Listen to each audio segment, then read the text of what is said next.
আগামীকাল পবিত্র ঈদুল আজহা ইতোমধ্যে বগুড়ার ঈদগাহগুলো প্রস্তুত করা হচ্ছে এবং সুসজ্জিত করা হচ্ছে। আমরা আছি বগুড়ার কেন্দ্রীয় ঈদগাহে। এই ঈদগাহে আগামীকাল সকাল ৮টায় ঈদের নামাজ অনুষ্ঠিত হবে।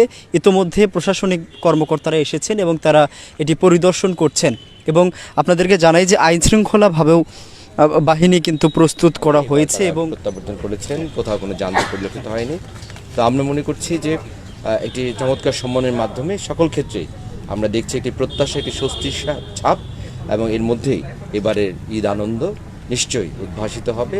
সবাই আনন্দময় পরিবেশে পরিবারকে নিয়ে ঈদের আনন্দে সবাই মাতোয়ারা হবে। তো যেটি করব যে আমাদের একটি স্কেলেটন ডেপ্লয়মেন্ট থাকবে এবং এর বাইরে আমাদের একটি গোয়েন্দা তৎপরতা থাকবে এবং যারা পোশাকি পুলিশ যারা তারা নিরাপত্তা থাকবেন, এবং আমরা বিভিন্ন যে সংস্থা যেগুলো আছে, গোয়েন্দা সংস্থা এবং অন্যান্য যারা আইনশৃঙ্খলা বাহিনী আছে, তাদের সাথে আমাদের সুষ্ঠু সমন্বয় আছে।